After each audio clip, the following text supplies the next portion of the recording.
ପିଲାଙ୍କ ଶରୀର ବୃଦ୍ଧି।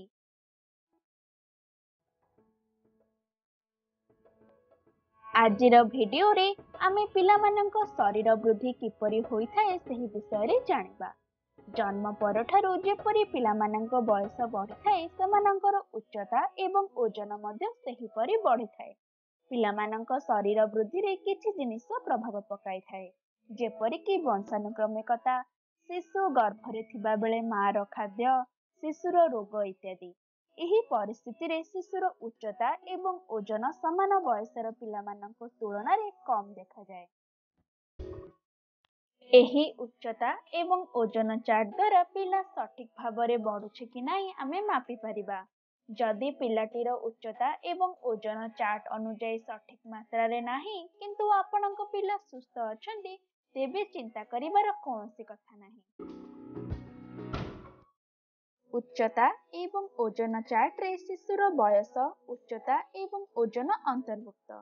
ଉଚ୍ଚତା ଏବଂ ଓଜନ ଚାର୍ଟ ମାଧ୍ୟମରେ ଆମେ ତାଙ୍କ ବୟସ ଅନୁଯାୟୀ ଶିଶୁର ଉଚ୍ଚତା ଏବଂ ଓଜନ ଆକଳନ କରିଥାଉ। ଏହା ଦର୍ଶାଏ ଯେ ଆପଣଙ୍କର ଶିଶୁ ସମାନ ଭାବରେ ବଢୁଛି। ଆସନ୍ତୁ ବୁଝିବା ଉଚ୍ଚତା ଏବଂ ଓଜନ ଚାର୍ଟରେ କ'ଣ ଦିଆଯାଇଛି। ଚାର୍ଟରେ ଶିଶୁର ବୟସ, ସେମିରେ ଉଚ୍ଚତା ଦର୍ଶାଯାଇଛି ଏବଂ ଓଜନକୁ କିଲୋଗ୍ରାମରେ ଦର୍ଶାଯାଇଛି। ସମାନ ବୟସର ପୁଅ ଏବଂ ଝିଅମାନଙ୍କର ଉଚ୍ଚତା ଏବଂ ଓଜନରେ ପାର୍ଥକ୍ୟ ଅଛି। ପୁଅ ଏବଂ ଝିଅମାନଙ୍କର ଉଚ୍ଚତା ଏବଂ ଓଜନ ଚାର୍ଟରେ ସୂଚନା ଦିଆଯାଇଛି। ଜନ୍ମରୁ 6 ମାସ ପର୍ଯ୍ୟନ୍ତ ପିଲାଙ୍କ ଉଚ୍ଚତା ଏବଂ ଓଜନ। 7 ମାସରୁ 12 ମାସ ପର୍ଯ୍ୟନ୍ତ ପିଲାଙ୍କ ଉଚ୍ଚତା ଏବଂ ଓଜନ। 13 ମାସରୁ 24 ମାସ ପର୍ଯ୍ୟନ୍ତ ପିଲାଙ୍କ ଉଚ୍ଚତା ଏବଂ ଓଜନ। 25 ମାସରୁ 36 ମାସ ପର୍ଯ୍ୟନ୍ତ ପିଲାଙ୍କ ଉଚ୍ଚତା ଏବଂ ଓଜନ।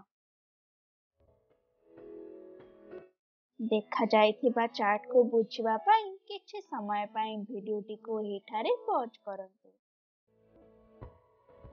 ଆମେ ଆଶା କରୁଛୁ କି ଏହି ଭିଡିଓରେ ଦେଖାଯାଇଥିବା ମାପ ଅନୁସାରେ ଆପଣ ଆପଣଙ୍କର ପିଲାଙ୍କ ଉଚ୍ଚତା ଏବଂ ଓଜନ ମାପିପାରିବେ।